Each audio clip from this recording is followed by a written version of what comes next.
mentioned to you before that the Mona Lisa wasn't really that big of a deal and so famous before the last century when it was stolen, and it wasn't like the most famous painting by Leonardo da Vinci before then.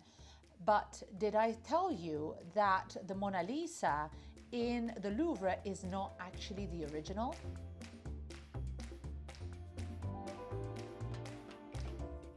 First of all, the Mona Lisa in the Louvre, why is it so important? Why do people say it's so beautiful? Okay, so a lot has been said about the Mona Lisa smile and about the fact that she is so evocative and she's got kind of this expression which has you wondering, and it's not really clear what she's feeling and so forth.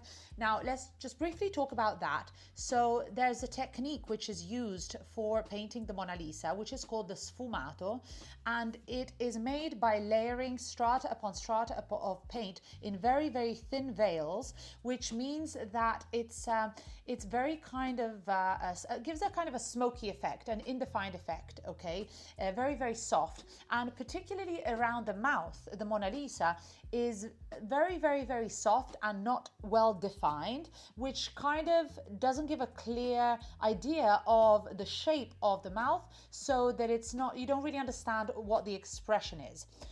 Another very important element, and this is kind of like the famous Mona Lisa smile, right? But another very important element which people often don't realize, but it's so obvious about her expression, is that when you look at someone, you don't know you're doing it, but the first thing your brain kind of picks up on to understand what the person in front of you is feeling is actually the eyebrows. The eyebrows are really the mirror to someone's feelings, the position of the eyebrows. If you look at the Mona Lisa, no eyebrows. Okay, I feel like you know that friend, you've all got that friend that went to town on the eyebrows when they were plucking them and just overdid it. Well, she really went to town on her eyebrows because she has no eyebrows, so it's very difficult when you're looking at her to understand what she is actually feeling. Okay, however, even though you can talk all you want about these elements of her expression being so enigmatic, but the real reason why she is so famous today is that she was stolen. I feel like the Louvre is very good at getting things stolen today and yesterday, okay? So, the Mona Lisa was stolen in 1911 by Vincenzo Peruggia. Vincenzo Peruggia had been working at the Louvre, painting walls or something like that, and he was feeling very patriotic and decided that as many things, the Mona Lisa should be given back to Italy, where it belongs. So he stole it and brought it back to Italy so it could be offered back. And then he was caught. I believe it was like he tried to contact this person to give it to like this expert, this art expert, which managed to have it given to him, and then it was given back to the Louvre. Little did he know that actually this was not one of the many cases in which it's not like Napoleon apprehended. Do you remember we talked about this on another episode about how Napoleon stole a lot of art from Italy and brought it to the Louvre? Well, actually, this was not one of those cases. We mentioned probably in the past, maybe not, that Leonardo da Vinci spent the last of his days in France. He was welcomed by Francis I, the King of France, and given a castle and very well treated, much better treated than he'd ever been treated in Italy. And that's why the Mona Lisa ended up in France, because he sold it to the King of France. So it kind of has a very good reason to be in the Louvre, okay? Okay, so brief detour to give you kind of an idea of how the Mona Lisa is where it is. Now, what a lot of people don't know is that most scholars agree upon the fact that there are actually two Mona Lisas, okay? Even the ex-director of the Louvre said that he believed that the Mona Lisa in the Louvre is not the first Mona Lisa. You should know, in fact, that in Italian we have two words for the Mona Lisa. We have Mona Lisa and we have Gioconda. La Gioconda is another word for the same, well, what most people perceive to be the same painting. Actually, they are most likely two words for two different paintings, okay? First of all, La Gioconda. Why is La Gioconda called La Gioconda?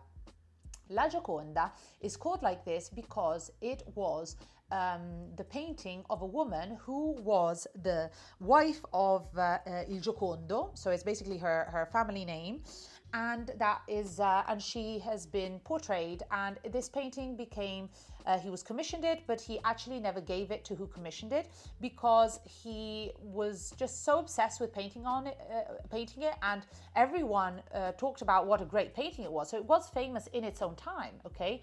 And we have various historians from the past talking about this, and also other people who mention in their letters having seen this painting. And apparently this painting never got finished, okay? He takes this painting with him to France unfinished and doesn't give it to the person who commissioned it, all right? Then we have record of basically Giuliano de' Medici going to visit Leonardo and asking him to paint another painting. He wants to give this painting to his son because the mother of this son died in childbirth. It was one of his lovers, and she died in childbirth, and he wanted to have a painting of an imaginary mother of this Ippolito, his son. So not an actual portrait of the woman that died, but he wanted a painting to give to her to say, like, this is your mom, basically. That's a weird story, but that's what's described as happening. And basically, this painting, he says, I would like it to look like the Mona Lisa. So it, or in any case, Leonardo decides to use his famous Gioconda, rather, as an example to paint this, because it was so famous and appreciated, as an example to paint this Mona Lisa, which would become the Mona Lisa that's going to go to Giuliano. This commission also doesn't end up with Giuliano, but we have various people saying that there's basically these two paintings, okay? Then we know that this Mona Lisa painting, which by the way is like of an older version, because you have to think that the Mona Lisa, if you look at it, it's not like a very young woman. And La Gioconda, when he's painting this woman, she was a very, very young woman. So this is another reason why it's probably not the same painting. So he probably uses the original Gioconda as an example to paint this older version of her, which is this Mona Lisa, okay? So we know that, and we have a receipt for the Mona Lisa being sold and staying in France. Then, after the death of Leonardo, we have Salai, which was his pupil / lover / guy that he's living with. He has a list of the paintings he's left with, and there is among it the Gioconda. And he brings it back with him to Italy. Okay, so even here we have the clear definition that there's two paintings, okay, which are, so the different references that we have through history are of two different paintings. We also have throughout Europe copies that other pupils have made of these paintings, and we can see that it's copies of two different paintings, okay? So there's just many proofs of these being actually two separate paintings, okay? Raphael, the famous, Ninja Turtle, when he visits the studio in Florence of Leonardo da Vinci, he sees La Gioconda, he records having seen La Gioconda, and he sketches it, okay? And we have that sketch that Raphael did of La Gioconda. In fact, he'll use it as an inspiration a lot for his own paintings, okay? In the sketch, however, there are columns on either side of La Gioconda, which we don't see in La Mona Lisa, the one that's in the Louvre, okay? Other reasons that lead us to believe that the Mona Lisa is not La Gioconda is the fact that the glazing technique, which actually causes the Mona Lisa smile, was not a technique that Leonardo had mastered yet in the years in which he's actually painting La Gioconda. So 1503, 1506 are the years in which he's painting La Gioconda, and he still is not using this technique. He is, however, using that technique by the time he's painting this Mona Lisa painting for Giuliano de' Medici later on in France. You may say, oh, maybe he added later because we talked about it not being finished. Yeah, but I mean, when you look at the layering, when you do the analysis of the Mona Lisa, you can see that he already started painting it from the beginning using this technique, which we know he did not know how to do in the years of La Gioconda. Okay. In 1584, Antonio Lomazzo, which was traveling and visits Leonardo da Vinci in France, he actually says that he saw a Gioconda and a Mona Lisa. He actually states that he saw these two paintings. So everyone agrees there are two paintings. Everyone agrees, not everyone, but most people agree. I want to say everyone. I'm going to go with everyone. All right. Even the ex-director of the Louvre says the one in the Louvre is not the first one. It's the second one out of these two. So where is the first one? A lot of people have wondered where is the first one and have looked for it. Actually, it is very likely that we know, and most people agree that we know, which one is the original one. And it's the one that is called the Isleworth Mona Lisa. Okay, the Isleworth Gioconda or whatever, from Isleworth. So I actually saw an exhibition in which that was dedicated to just like this one painting, and I saw it from real life, and I'm showing it to you here. As you can see, it's a younger woman, same woman but younger. It has the columns on either side, so that could very well be the painting that was sketched by Raphael. How do we know if it's the real one? So the only way that we can understand whether it's the original one is, well, it would help to know if it was painted by Leonardo, right? Because if it's painted by Leonardo, then, how many Mona Lisas does he actually have to have painted? To be fair, it is very common for artists during this time to repaint the same subject matter, okay?